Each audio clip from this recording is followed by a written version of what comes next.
All right, everybody, we're going to get started tonight. I apologize. We are 3 minutes out of agreement. It's 6:03, but we'll make it up. We're going to have a lot of fun tonight. I've been out of this world for about 3 years, so bear with me while I get my mojo back going.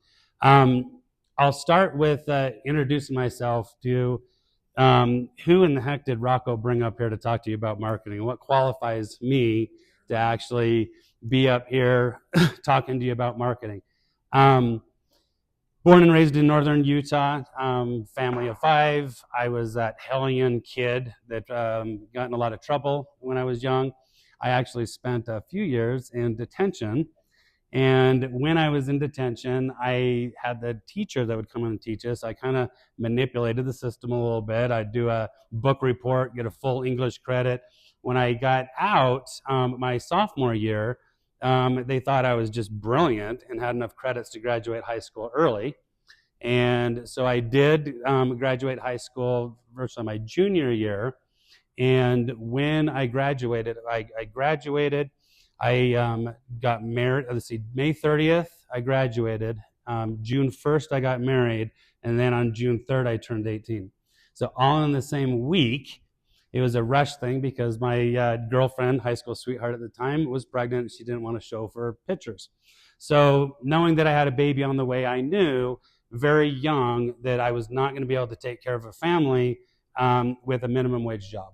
And so at that time, I started my very first business the following week. So a week out of high school, started my first company of flood and water damage. There were some realtors a realtor friend that needed some help, and there's a flood. We got to cut this drywall out and do all this. I said, oh, I'll come help you. I need some extra money. Went and did that. Another realtor, referred me to that person, and then months later, I had a flood and water damage company that was just thriving. Hired somebody to start helping me, and from there, 25 years later, had built a multi-million-dollar company. Been in business for 25 years in Vegas. Survived all the housing crisis, all the things, to a point to where most of my competitors over the years were going out of business when these bad economic things happened, to where I actually started carrying the paper, bonding these projects. So I was making money from every one of my competitors, plus what my company was doing. So coming back as a business owner, that I hope that you'll start making some money, right? And then as a business owner, one of the hardest things is to keep our head down and stay focused on what we're doing. I would make good money and I go, oh yeah, I'm going to go start another company. And so I did that. Started buying and selling tanning salons at that time. Made some money. Started a scuba diving charter down in South Beach, Florida, the #1 scuba diving charter for 15 years running. Bought a ranch up in Northern California for my tax strategy. 65-acre working rice ranch. I started the first recycling company down in Nevada in Henderson. They didn't even have a business license for it, so I had to take care of city council, redo the municipal code, get a business license, and then finally opened up Nevada Recycling down in Nevada. And in between all of that, I had a dog food company, Peppy Dog U, that was in Japan, chapstick company, and all these things were just started by enjoying life, sitting around the campfire with your buddies and somebody, starts smoking, right? And we're all laughing. And then next day wake up and my mind just goes into a business world. Like, how do I make money off of that idea? Make a chapstick company. On the back of it was kind of a gag thing. And, it would say like, apply liberally, when you see the red, white, and blue behind you, like flashing lights and like fun stuff, right? Sold that in Spencer's Gifts for years. And I'm missing so many probably other little companies. However, also during that, I became a business coach. So for the last 19 years, a business coach, I'm responsible for probably over 100 different companies right now, and that have started their business and went over $1 million. So I've become almost an expert at getting a company from zero to $1 million but then I've got to get out of the way. I'm not an operator, I'm a builder. Like I'm the front end, the marketing side, strategic thinking, on all that, but I've got to get out of the way. Now, of those 100 companies, about 60% of those went over that $1 million. So there is a huge, I went back and I started looking at all these companies and what made them successful and get over that $1 million and still in business today, and what happened to, that 40% that didn't, right? And the one common denominator in all of those was, in my coaching in that process, there was what we call a behavior matrix. And so it's not just about making a business plan and putting it together. And I'll be the first person to be honest with you. Business plans, you're going to do it. I would say 90% of you in here are never going to pick it back up and never going to look at it, never do anything about it. Because it's just a process or a task that you guys actually were tasked with, without an emotional connection to it on why you actually put it together the way you actually did. And so tonight we're going to actually have a lot of fun. Get out a pen and paper. We're going to do a behavior matrix. We're going to make a room or a mess of the room. So if you've got a pen and paper, draw this maybe. All right, here. And then we're going to start asking questions. And this, tonight you're going to get the most out of it when you really, truly be honest with yourself and self-reflection, because then we can actually do something with it, because you've got an emotional attachment to the experience you're going to have tonight. After you've drawn this out on a piece of paper, if you are this is when you get stressed in your life, you automatically go to a certain behavior. You start showing up and acting a certain way. When you're happy in life, you start showing up and doing and being. Your behavior is different depending on what emotion that you actually have going on. So look at yourself as your most grounded self, right? That you are stressed, you're up against it right now. What do you actually do? What are the things that you do? Are you more task focused? Like you got to get out and do something to keep yourself busy when you're stressed? Or is it you need to be around people? Are you more people focused? So circle either task or people focused, just one. Don't circle both, just one of them. And then, are you more reserved or are you more outgoing? So circle which one you are. Like, are you more reserved or outgoing? And then when you find what corner of that you sit in, make a big X. Okay? Now, if we had to lay this down in this room in 4 different corners, I want you to go find your corner, and everybody that's that same, make a circle. Quick, make a mess of the room. So you would be going like over here, correct? Yeah. Where are we going? Say that again. Where's your X? You're over here. Okay. Yep. If you got to move the tables out of the way, move them, make a circle. And you want to sit down, have a notebook, like maybe make a circle with the tables.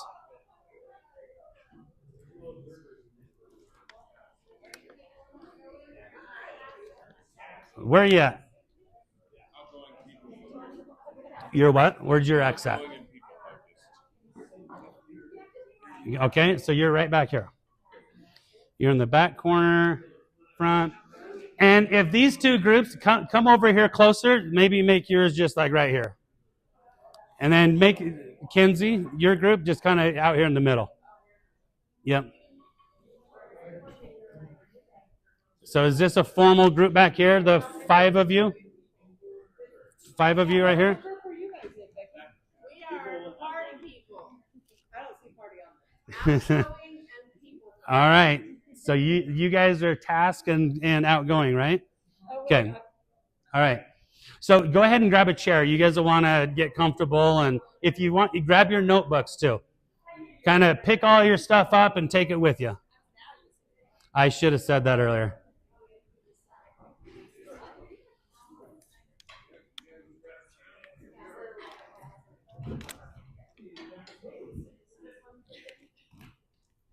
You're one of those, huh?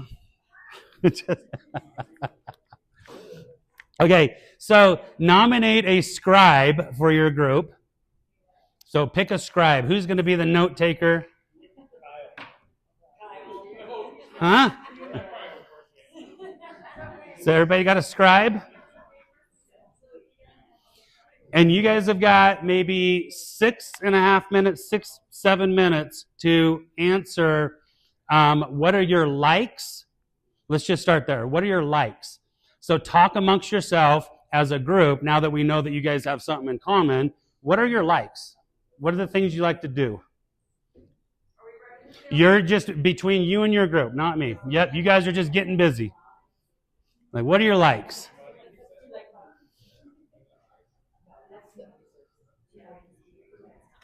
What do you do for fun?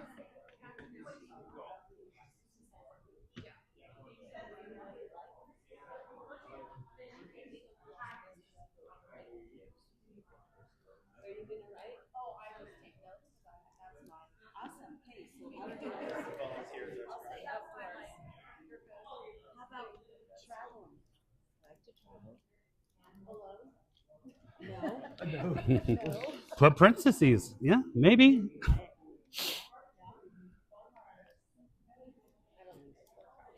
What things do you like?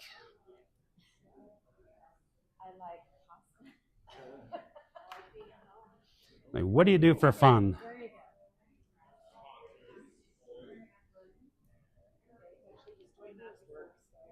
Small world, right? What are your likes? What do you do for fun? What makes you happy? What gets the goat going? The juice is flowing.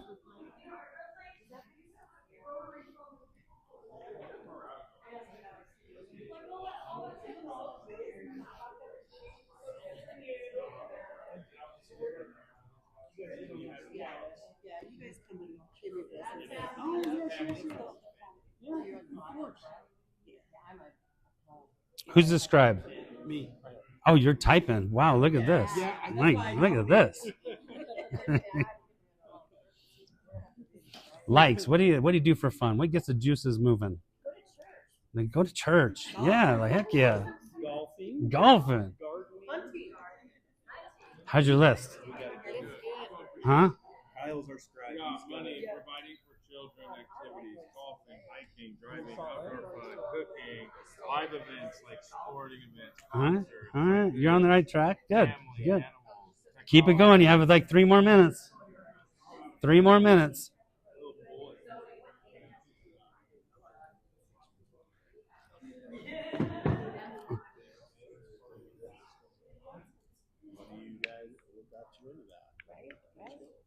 What do you like?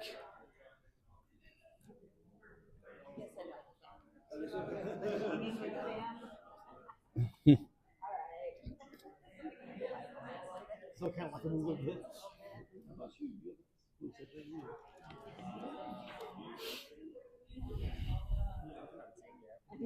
We'll be alone in the woods.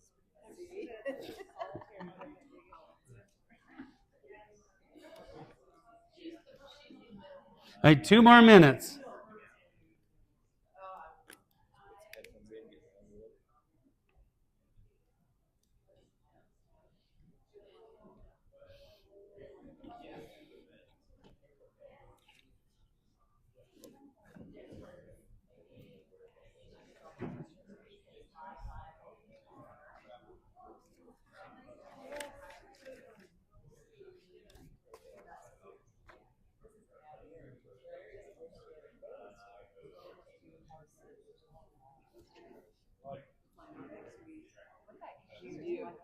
That counts.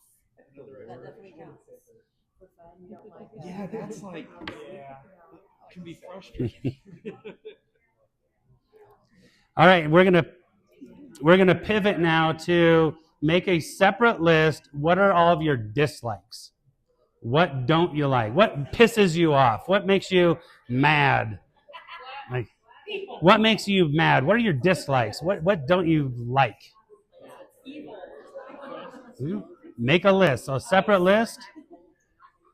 All of your dislikes, things that make you upset.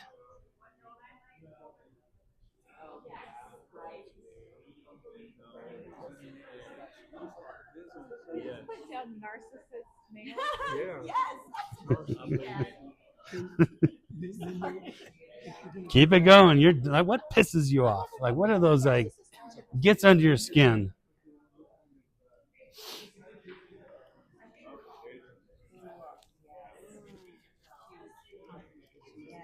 That's a good one. That's probably why we're in this. That's why we're in this. People are having confrontation. We're in the corner going. Dislikes. What pisses you off? Like, what upsets you? What don't you like? Mean people. Mhm. How about Facebook? Yes. So, is anybody like, what the heck? Am I in the right group? Or did you all pick the right spot? Everybody can relate to everybody around you? Okay. Yep. What are your dislikes?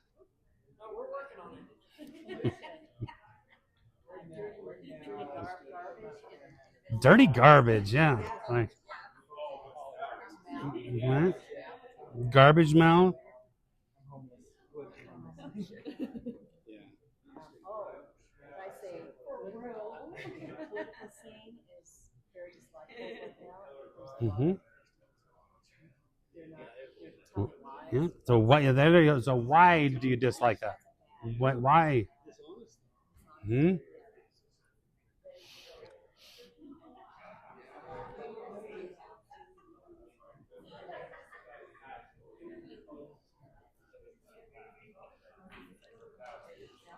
2 more minutes.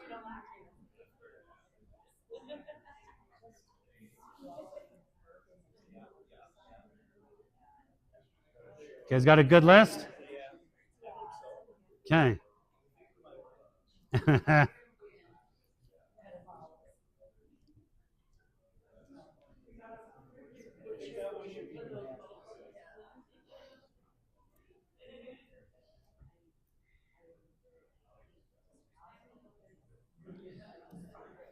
You wrapping it up?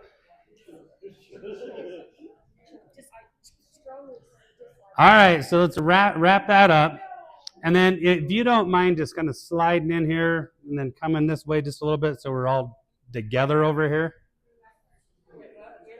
No, you're staying right there. Yep, you're just saying. We're just bring, so I'm not pacing all night.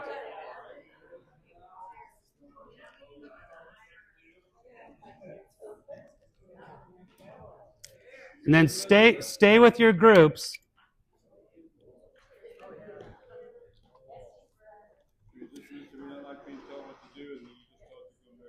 Gosh, was that on your list? We don't like this guy telling us what to do from the front of the room.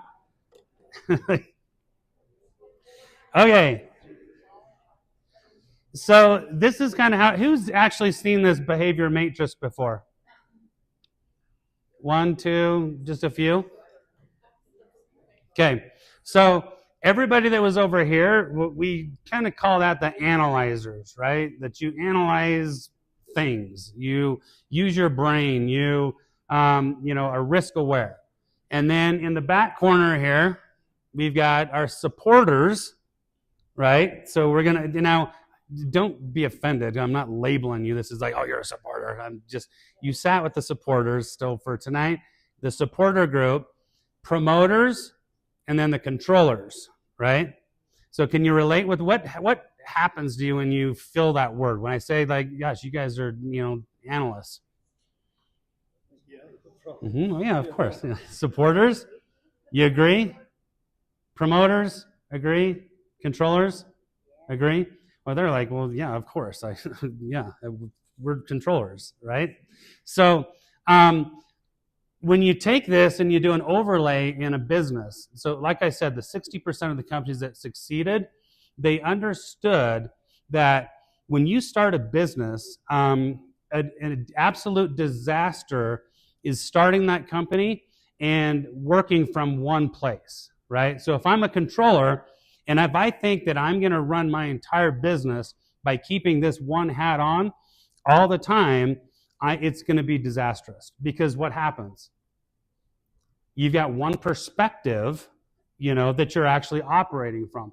And now that we're putting our business plan together, now if you're going to present your business plan, what if you're putting a business plan and the guy or woman that you're presenting to is a supporter?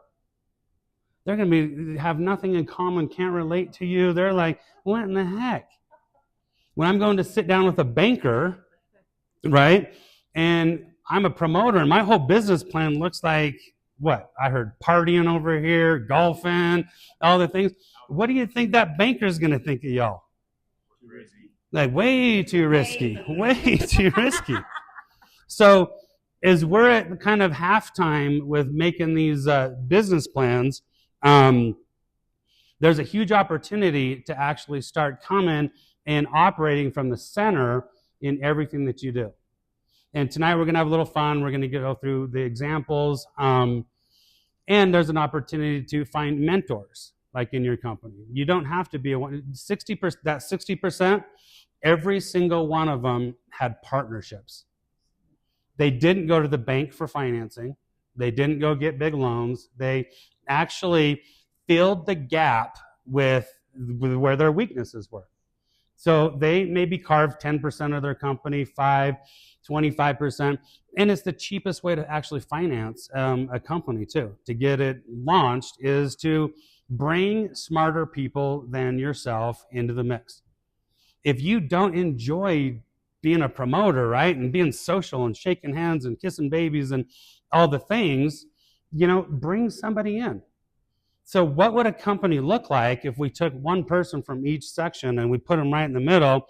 And what do you think that business plan would look like? Pretty dynamic, right? Yes? Yes. All right. So, controllers. Where's my controllers?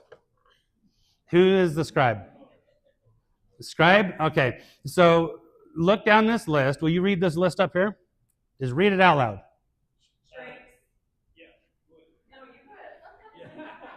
Of course, a promoter pipes up, right? Like the controller's like, well, this wasn't her turn. High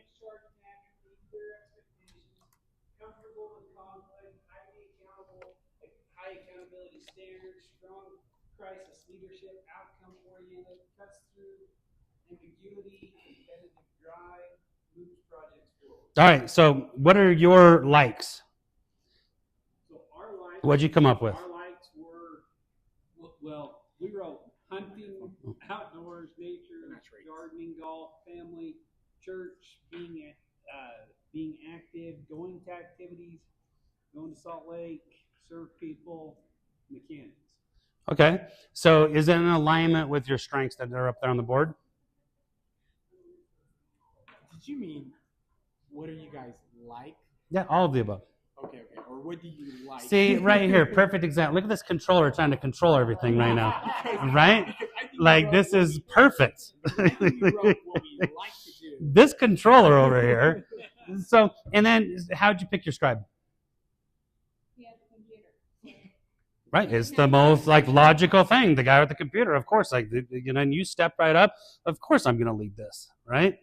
That was definitely a controller thing. Now, weaknesses. Your weaknesses on yours first. What did you come up with? On ours, well, we put dislikes, right? So we dislike complacency. Mm-hmm. People that don't listen. Mm-hmm. We put the ER. Mm-hmm. Litter. We don't like people that litter. Mm-hmm. Money or the lack thereof. Mm-hmm. We don't like politics. Dishonesty. Urbanization of the countryside. Mm-hmm. Missed opportunities. IRS, spam calls, phone surveys. Okay.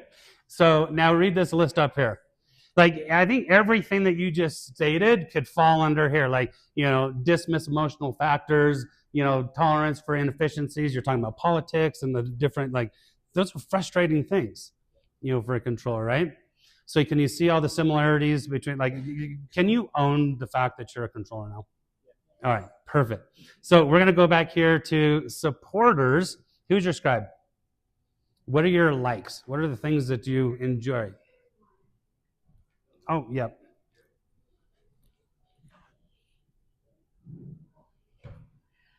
Very similar. camping. Then we went down to reading, going to Vegas, The Single Life. Crafting, hockey. We went to Crafting? Crafting, all right. talking to people, socializing. We like to learn about others. You like to learn about others. Got it? Family, travel, going to events, but not necessarily like being the event. Mm-hmm. And I wrote down there baking and animals. Bake? All right, yeah. All right. So, what are your dislikes? People. Wow. Okay, right out of the gate. That's honest group. Not all people. We don't like the incompetent people, the narcissist people. Oh, narcissists. People that were not timely. Disrespectful people, and just those who lack respect for others. Not big on gray areas. Gray areas. Do you guys hear that? Snakes and spiders, not a good thing. That was kind of it. Okay, so up on the board, strengths. You want to just read that real quick? Excellent listener, builds deep trust, consistent and dependable, calm under pressure, team-oriented, conflict diffuser, empathetic, strong relationship builder, steady execution, and values collaboration. Is that alignment with your first list? Can you relate to that? You feel that? Like you resonate, right? Like, yeah, those are your strengths. Own them. All right, so growth areas or weaknesses. Read that list.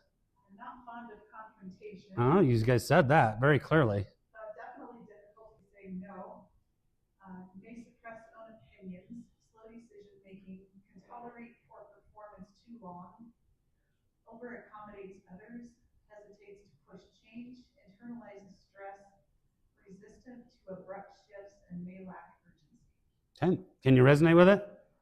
Unfortunately, yes. Well, there's no unfortunate about it. So, see, the cool thing is there's not one group that's better than the other, right? When we put our business hat on, that we don't win without supporters. We don't win without promoters or the analysts, over here. So everybody plays their role, and the consciousness that I really just want to drive home tonight, how important it is to understand where you're at. Like where you're at, how you function, what your go-to is, and where you fall short is the most important part. So where you fall short, they go out and find that and bring it into you. I would suggest that, with the business ideas that have already been spread and around in here, there's probably some collaboration that could happen and partnerships that could create, and you could just rock it. There's enough financial means and all the things in this room right now for, I would say, 4 or 5 very successful companies to actually form and get started if we can start letting our ego take a back seat, understand that we actually are human and we need people. We like people, and there's other people that are smarter than us or have things that we can actually fill different voids with. So we're going to move on before the promoters. They're just like itching back there, like, when's it our turn? Like, yeah, woo. Promoters, who's your scribe? Kyle, let's have it. Your likes list. So likes, money, providing for our families and children, traveling, teaching, winter activities, golfing, hiking, lawn care and gardening, driving, church, outdoors fun, cooking, events like sporting events, concerts, technology, family, animals, sewing, cars, technology in cars, music. Oh yeah, cutting edge stuff, right? Puzzles. Yeah. Yeah. You guys have like the gadgets. Like this is the gadget group over here, right? Like, wow, the new iPhone's coming out. I got to go get that phone and, that new thing. All right. So read the strengths over here. Strength, high energy and enthusiastic, inspires and motivates others, big picture thinker, strong verbal communicator, builds excitement around ideas, natural networker, optimistic under pressure, creative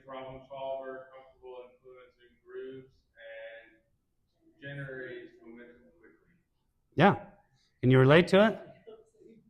Can you see, like, in a business setting? Oh, there's more. Of course, there's more. Keep going.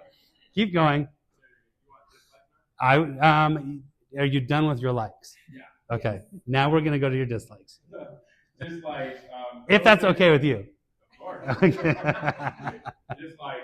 COVID, stupid people, negative distributions, the big cities, rude people, animal abusers, out-of-state hunters, non-local drivers, taxes, politics, Trump, child predators, IRS. Wow. You guys have a little supporter tendency going on in that, like, mixed blend back there. All right, so can you relate to that? Like, you guys own that list? Now read up here. Your weaknesses. Can overpromise, may lack follow through, avoids details, easily distracted, talk more than listen, may avoid hard conversations, risk of impulsive decisions, needs external validation, can become disorganized, may struggle with structure. All right, do you own it? Promoters, like, die hard, true to true to true? Yes? All right, so like in a business, if there's a problem, right? We've got the controllers that say, we've just got one option here, right? Who would you want to go to for different problem solving or creative or thinking outside the box? And you don't have to agree with them, all right? However, it's probably worth listening to because they are that life of the party and they can drive some traffic to your doorstep as a business at all costs when you task them, right? Tell them they can't and they will kind of group right here. Yes, please. I don't know if I'm the only one, but I see myself in every one of these categories. I see the promoter, I'm all that, I'm the other guys, and I'm everything. So how is that? That means that you're brilliant. Let's just so that's the goal, right? So that's the goal. I naturally am an analyzer. Like years ago, I go straight to being an analyst. It took hundreds of thousands of dollars and losing and failure and figuring life out to actually start operating in the middle. Like right here. And what you're saying, you can relate, right? I can relate. I might not be the best at, however, I definitely will come default back in the middle because I'm more effective because I trust the people around me that I put around me to support me and them being successful. And so that's great, and it's a great recognition, about yourself that you can actually, and I think that what she said, it holds true to probably everybody in the room, that you can see a little of yourself in there. However, your default DNA brings you back to, you're a controller. Like the reality is you're sitting right here, right? However, you know how to go be resourceful and move as needed. You are like young as, like you've got like another 50-year business in you. All right, so promoters. Now we're going to go analyzers. Who's our scribe? Your likes on the list. Alone. I know you said, I heard you. Oh, wait, hold on. There's the mic. Yes. Right here.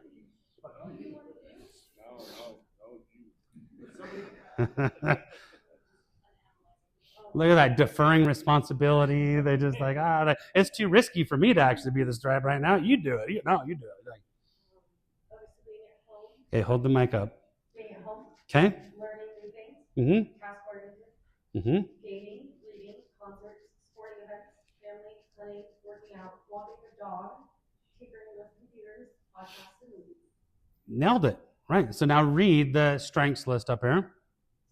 Strong critical thinking, data-driven decision maker, high standards of accuracy, anticipates risk, thorough planner, organized and methodical, objective evaluator, knowledge control focused, independent worker, emotionally steady.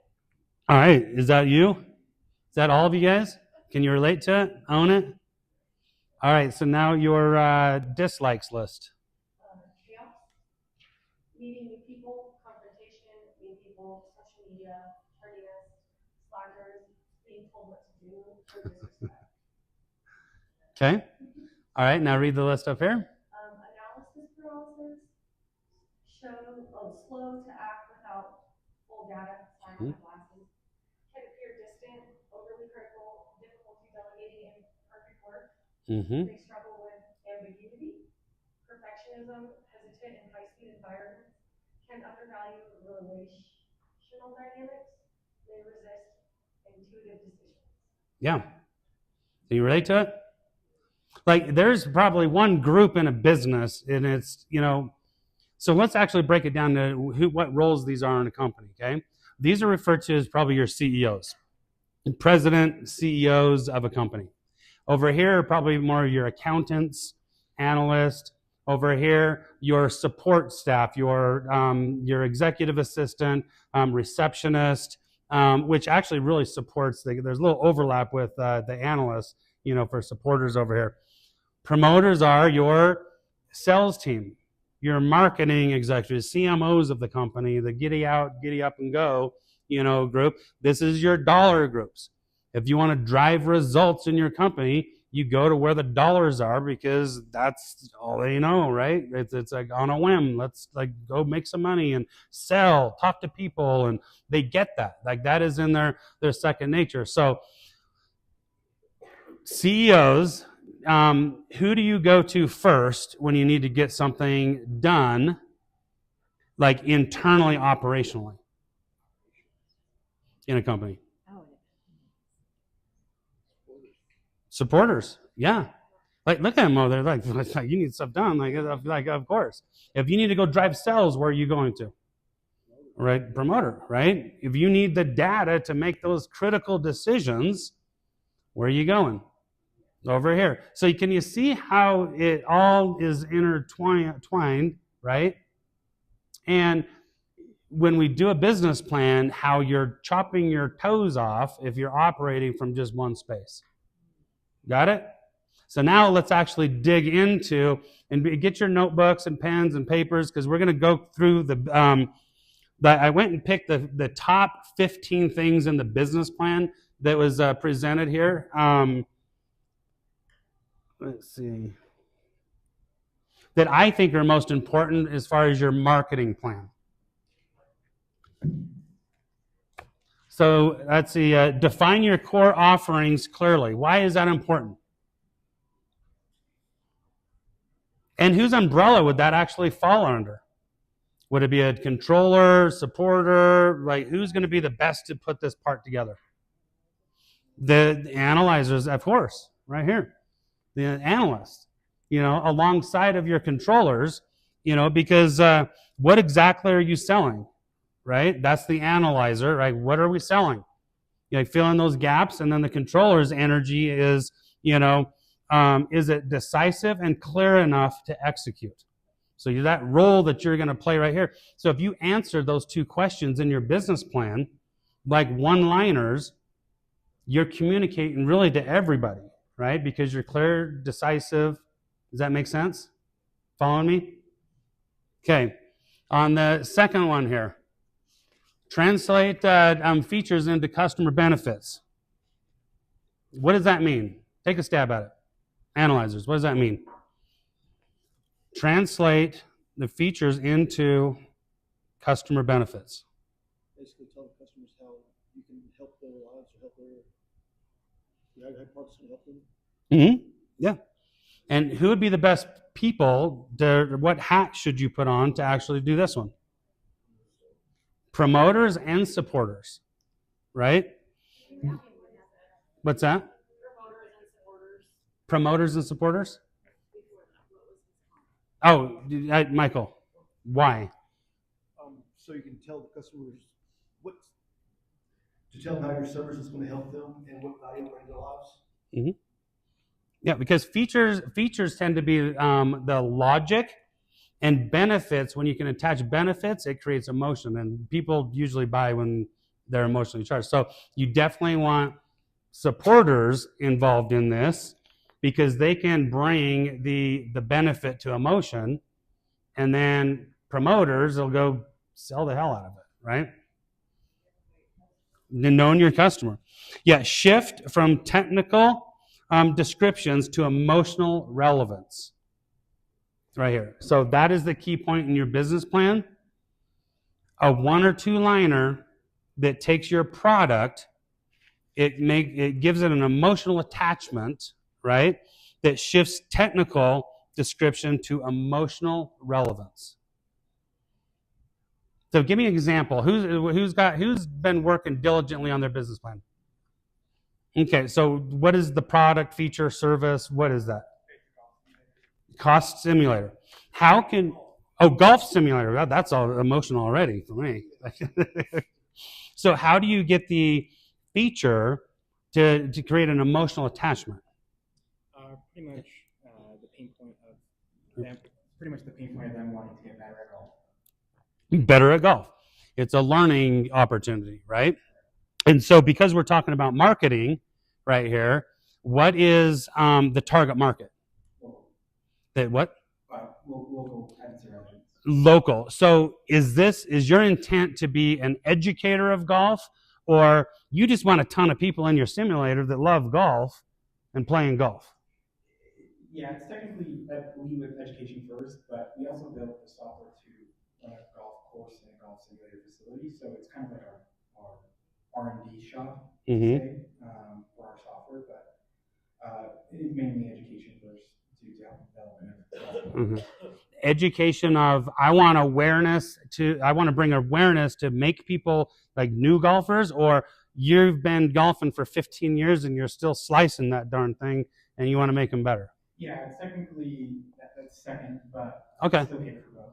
So education, that you want to bring new people into the market. Yeah, understand the data behind how they're currently playing. And so you can bring the emotional attachment, the feature, the benefit into an ideal market, which is what? Is it kids at 5 years old and getting them started earlier and hooked to the game, or like where is that the emotional? Like you've got to figure out how to attach the emotional benefit to the feature. Yeah, 100%. In like a one-liner. Yeah. Right? Yeah. I'd love to show you my website so you can see it. Okay. Yeah. And visually, that's a huge marketing thing, because pictures say a million words, right? And that could be a big part, of attaching the benefit, the emotional benefit to the feature. Yeah, definitely. The first thing it says is Wyoming's premier indoor golf course. Mm-hmm. And then we kind of talk a little bit about the local city, and try to not sway too much into the software, which really is our bread and butter. But yeah, it's kind of hard to not, do both. No, I hear it, and maybe you tie into a lot of the family values, right? Because it's very deep in Wyoming traditionally, family fun, those kind of things versus the technical aspect of it, right? See how a lot of can everybody hear the technical side come out versus the emotional attachment or the feature that actually could roll it out? You just get a bigger target audience. So one of the things that we teach in any sales class is features tell what it does, but the benefits sell. Yep. So what's the benefit of what he's got? Great website, great software, great idea, all those things, but what's the benefit? Right. Get better at golf when there's snow on the ground. Right. Yeah. That easy. Right. The Right. benefit is you only get to golf in Evanston Right. 4.5 months. Now you can golf Yeah. year round. Yeah. Golfing year round. Yeah. Come inside. Yeah. Aspect, I may not care about as long as it works. I just want to know, I can go golf and get better at my game. Right. Something that'll fix my drive, Mm-hmm. will fix my putt, or help me teach my kid how to play off season, all those things, those are all benefits. Right. Because, see, I think there's a certain population that expect the technical aspect to already be there. Like, I already showed up, the machine better turn on, right? The technical stuff better be there. Now, however, driving from a marketing hat, when you're putting that on, you've got to drive the benefit. So do you see, like, connecting those? or disconnecting those sometimes too. All right, identify your competitive advantage. What group, what hat are you putting on when you do this? I'd say it's more the controller. The controller energy draws this line. This is why we win. Like, it is a bottom line, right? The competitive advantage, like, what is the competitive advantage? Because this is who we are. Not, you're taking a stand. You're like the meat and potatoes behind everything that you guys are doing. Like, the determination, the vision ultimately starts here. So your competitive advantage. Let's see, own your positioning boldly. So if you put those two things in a business plan, right, owning your positioning boldly, right, and this is why we win. Like, that alone is your competitive advantage, because nobody else is talking about just that pointed, direct, statement, right? Like the concrete mixers back here. Like, owning your position boldly is what? You can go pay $1,500 or $2,000 for a big concrete truck to come do that, 3 square feet of concrete, or I can save you money. Like, do it yourself. Like, ready to go. Like, anybody can do it. Don't hire the concrete guy that's going to charge you. Like, those are like boldly empowering the public to do it themselves. That what? Government entities. Yeah.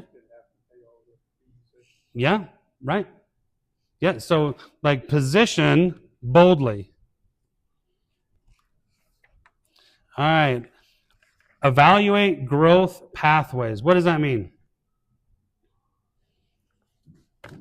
Yeah, I hope you're taking a lot of notes, because these are the top 15 things that you're going to want in your business plan.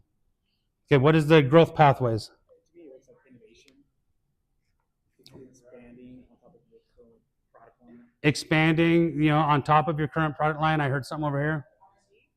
R&D, adjacent markets. Yeah. Demographics. Like, what is your market? It's not Evanston. It's like, you are actually, almost a funnel, right? Your closest concrete is probably coming out of, Salt Lake, or some of your big, plants, back out east. Like, you got a huge, adjacent market that you can tap into. Who would be the best to put this growth pathways, plan together? I would say controllers and promoters. Remember, hey, you know what? I got this gadget I want to go sell. What do you think the best route would be? Yeah, what's next? What is my competition doing? These guys already know, right? They've already been in the back pocket of the competition and talking and having beers with them, or, hunting and fishing, and they're doing all the things. These guys, these are the easiest ones to steal from a company too. It's like dangling the carrot, right? And I'm going to give you a new laptop when you start. Like, yeah, like, let's go, right? So controllers, what is the fastest path to scale? Like, that's the hat that you're going to put. When you're thinking on how to evaluate growth pathways, it is, what is the fastest path to scale? To scale. Like, grow it, right? Like, grow it. Grow your business. So you're scaling, these simulators. What is your fastest pathway, to growth? And it is multiple markets at once, or you just want one space with 15 different stimulators in it, and you want the experience to be something that they come and spend all day, every day, coming back. Your expansion would be, how many times are you getting them to come back? Or is it, I want a smaller building with 4 or 5 of them, but I want it in 15 different markets? Like, how can you scale your company, and where's the money at? Right? Promoter, you're going to ask, like, where's the momentum? Right? So you're going to, where's the growth pathways, is wherever the momentum is. What are the market trends? Let's get you up and move. Like, this is right now, data centers is huge coming to the state of Wyoming. Like, what is that? That is momentum. How do I get a piece of the pie? If I started a company, it would be more in the supply chain world. How do I support it? The supply chain. Call an executive or somebody up at the company and say, gosh, what is the need? What is the Evanston corridor looking like? You might have, daycare centers that might be a huge need, for family services type things. Like, Elisa, your whole family idea, right? A rec center, and I'm probably saying whatever you're like. No, okay, so I'm going to call her out right now. She's saying, shh, shh, shh, shh, shh. So here's the thing. So, and I know her, so I can actually do this. That it's a huge opportunity to be in a safe environment like this with like-minded people that are all striving to do something in the community, build a business. Like, this is the space, to share your ideas. You might have 15 other people in here, and even moms and parents and fathers that say, I want on that bandwagon right there. How can I support you the best to get it now, quicker, sooner, better, by just vocalizing your idea? Because I promise you, nobody's going to steal it, right? It's going to take them just as much time to get it up and started as you are. And being open about it might just put a little fire under your rear, right? And get you up and go. The other thing, being a promoter, you might need perspective from your CEOs or support staff or other people to help flesh that out. Because we're sitting back here with some of the ideas thrown out, it's like, oh, this. It's a great place to get those ideas and write them down. Like, I never thought of that. How would I do that? Right? That's what you're talking about. Right, 100%. I mean, I would go over to the support and say, gosh, you know what? I care about my kids, and there's really nothing to do here, and I'm thinking about doing this, creating this space to where this, and this can happen. I get that you guys are people, like, lovers, supporters, like, you want people to win. You want to, back us up. What are your ideas on how I could actually launch this the most effective, way? What do you think? If you're a mom, like, what do you think your kids are going to want to see in this kind of facility? Right? And then go over here to the analysts and say, gosh, financially, I'm just not seeing how the dots are connecting, over here on this project. I need to come up with a financial marketing model on how this is going to work. And that gets us into a whole nother conversation that we can have on what is your financial structure on it. Like, is it a subscription-based model, right? Where I can subscribe for a monthly fee to your particular space and I get access to it like a gym, or something. Is it like my tanning salons? Like, what is my real product in the tanning salons, buying and selling tanning salons? It could be, what is it? It's selling time.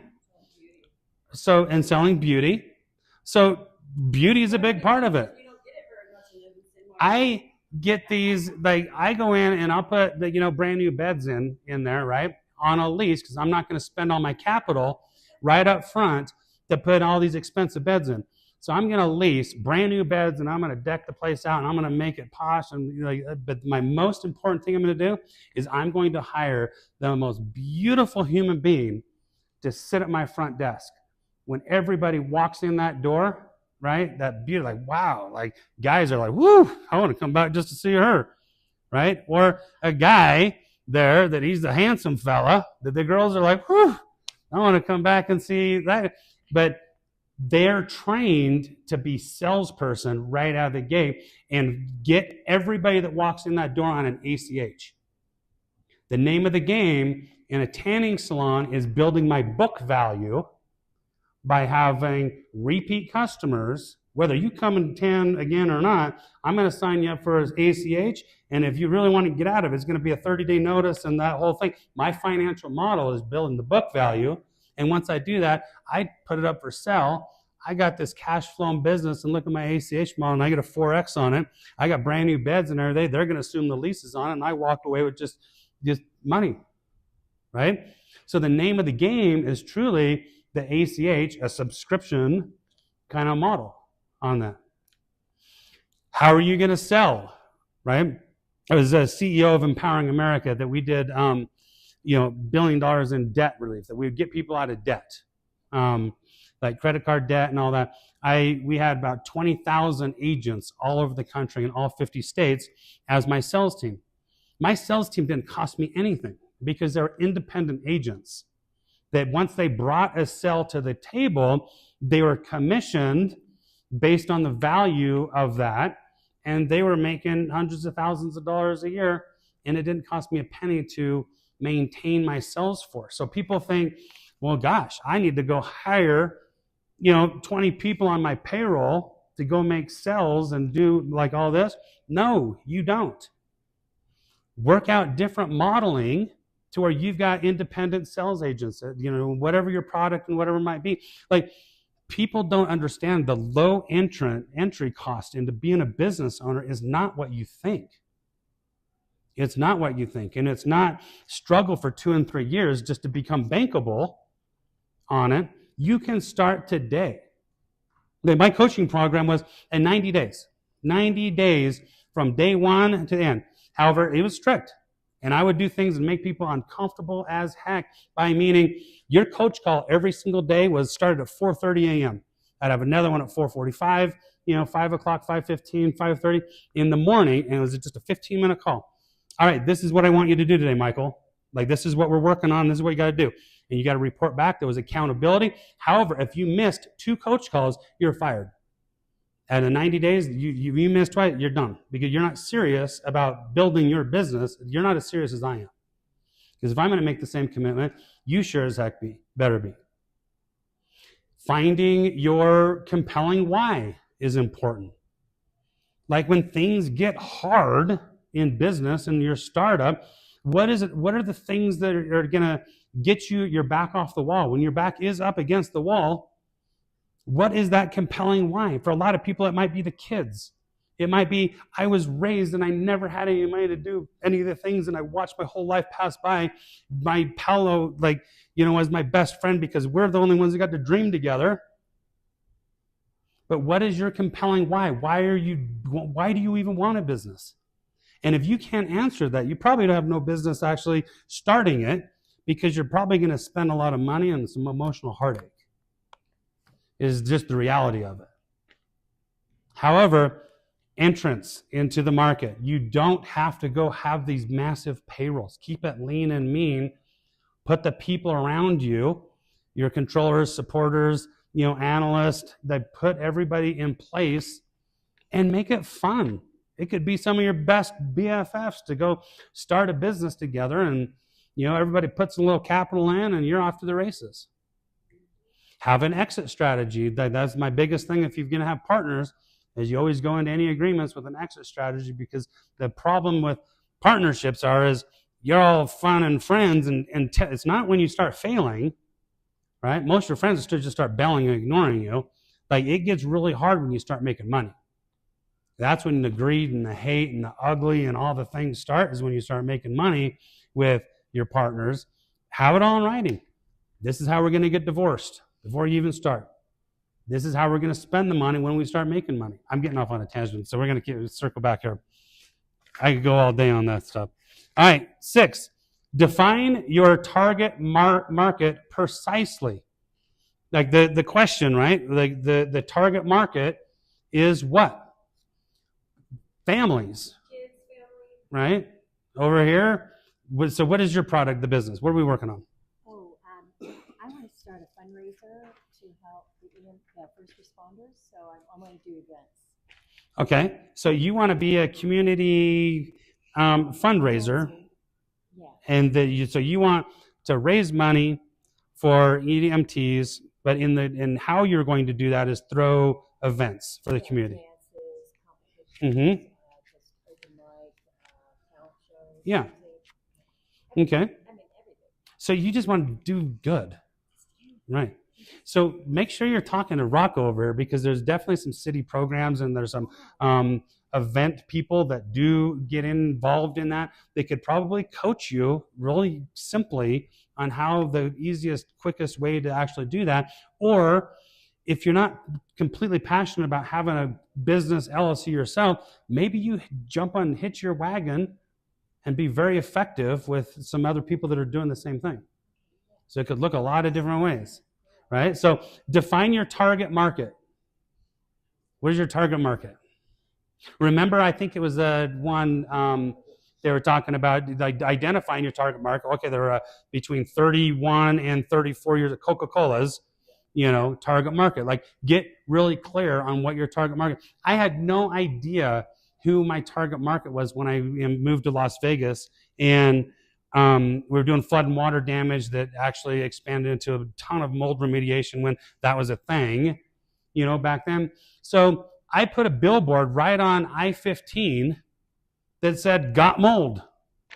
It had this big old ugly picture of mold on drywall in there, kind of a scare tactic. However, it was very effective because the big sign that says, and this was right when you saw all those signs like "Got milk," right? So I was kind of piggybacking off that whole other trend.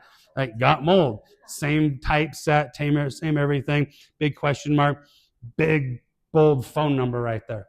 I wanted to know who my market was, and I knew that by who's making my phones ring, who's calling in, right?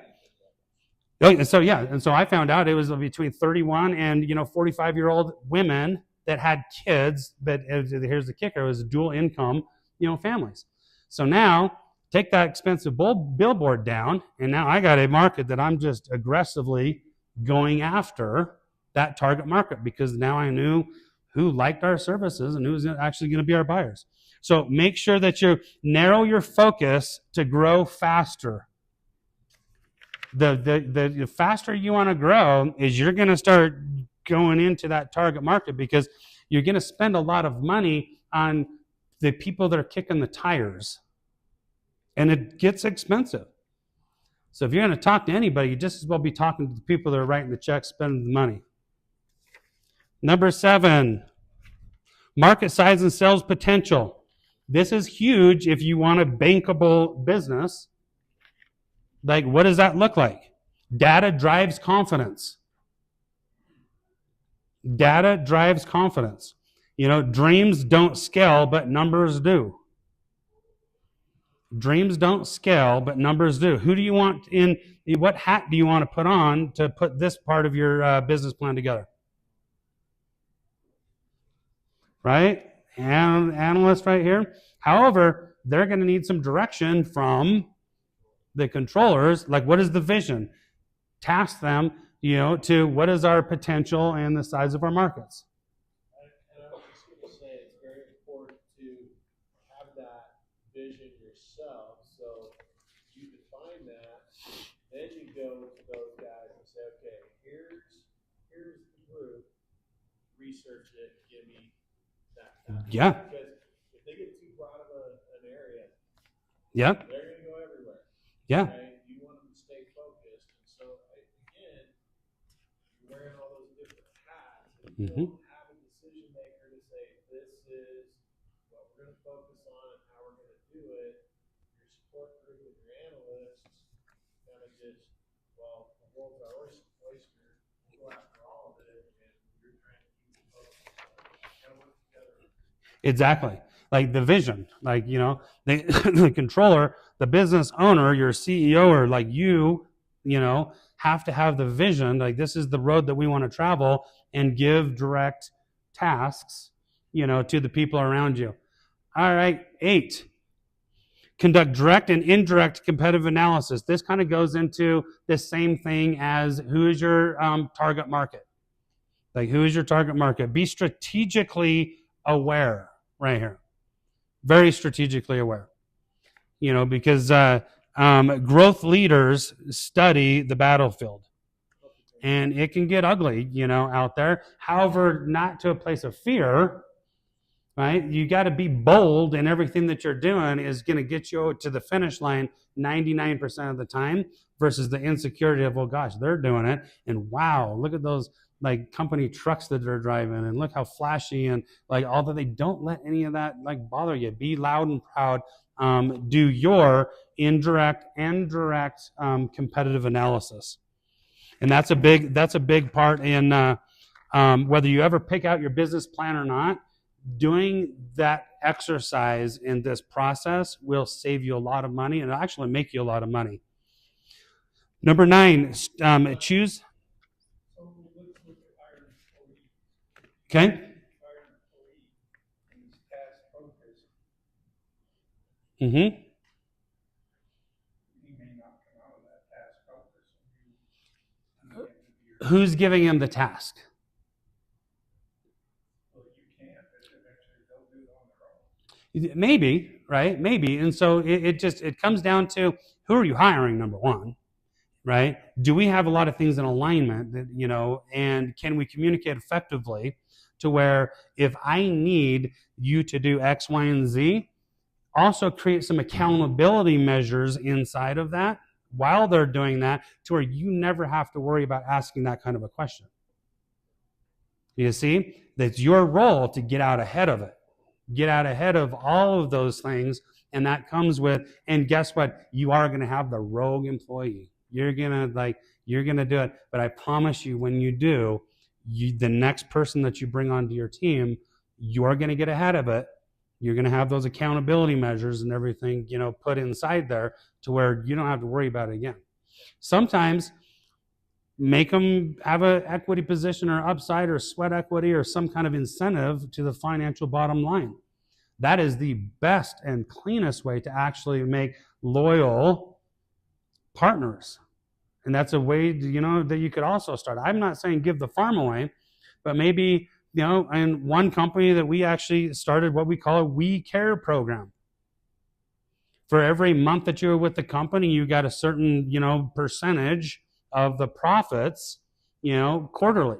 And so the people that were there the longest and got tenure, they're making a bigger piece of the pie because I want that, because turnover is expensive. And number 2, the longer they're with the company, the more loyal they are to the bottom line because they're actually making more money, and so they're vested without giving equity away to, those people. So there's 100 million ways to structure the concern, and it's a valid concern that most companies actually have to face.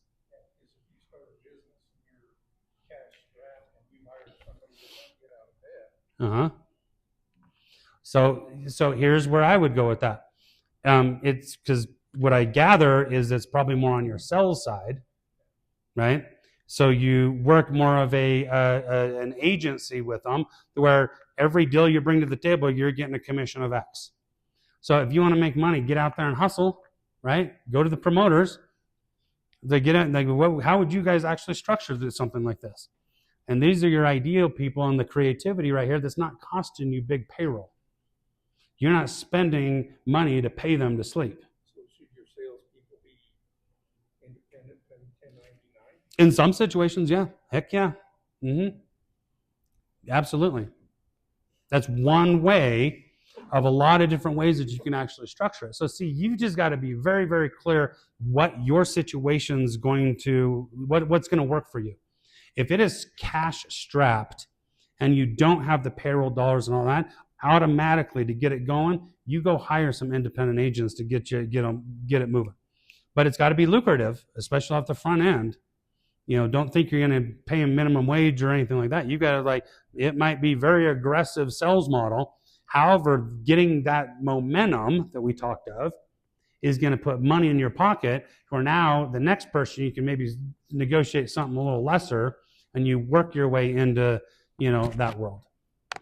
But don't do it just to do it. Do it because it works for you. And I promise you there's some ideas and some solutions around everything that you're, where you're sitting today. Yeah? Yeah. Very, very true. I hope we're all looking to be in business to make money. Yeah, unless you're over here and you just want to make money and give it away. Right? It's true. Here's the truth, though. I'm going to challenge that also. Yes, if you choose to sit in the one space and wear all of the hats with one perspective. Or you bring in some mentors, it might not have to be partners, but some mentors and some other people around you right? To solve that and or create something to where you do have liberty. I think one of the biggest things that I ever had to do is let go of my company. Like I was strangling it because I was in it. I was wearing this hat and that hat and that hat and doing this and that. And I was scared to death that somebody was going to, sleep in and not do what they want, or supposed to do. And it was going to cost me money. But the more I actually let go, see, you can get into a whole nother conversation about consciousness, right? Like to think is to create. We do, the way that we approach things is what our results are actually ultimately going to be. It's a scarcity mindset versus an abundant mindset. And those are two very distinctly different ways to operate any business. And once you kind of breathe, you can enjoy your Christmases and the birthdays and the things because, you have trust that somebody else is going to do what they say they're going to do. So how would you figure out if an employee want to support say you need somebody for sales and you end up hiring somebody that's in control? How do you? A salesperson, like, I wouldn't hire any of these guys to be my salespeople. No, but you hire sure these folks. Sorry. Now they're outgoing. Yeah, outgoing. So promoters, right? So. Controller to be the salesperson. Mm-hmm. Yeah, it's real question. You're saying, how do you identify that person promoter? Take them to lunch. Talk to them. Take them to lunch. Like the more you sit in this space, right, of being open to understanding, you're gonna know exactly who a promoter is. These guys are the most flashy, loud, sometimes obnoxious. Like you're gonna figure out, like, all right, because if you're over here, I'll bet you the person that irritates you the most is probably the one you should hire because they're gonna be the promoter if you're sitting in this circle. That's the truth. But it's about learning effective, responsible communication, and we can talk more about that, Yeah.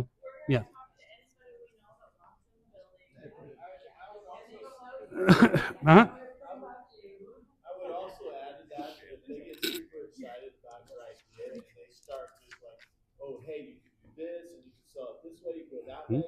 That is such a great idea. You can talk to these people, that's your salesperson. Yeah. You can't get through one sentence without them talking over you before you finish that sentence. That's your salesperson. I've encountered that. I'd say there's also a good salesperson that's highly socially and emotionally intelligent. Right, and respectful, and they're good at their craft, right? So the party promoter, okay, so off the clock promoter, you're spot on, right? Professionally, I would completely agree. Yeah. All right. Yes, please. Genuine, and it might be so dumb, but say like you post that position on Indeed. Uh-huh. You genuinely believe that somebody from this group or this group's going to apply for that job? Possibly, yeah. For what? So here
Good.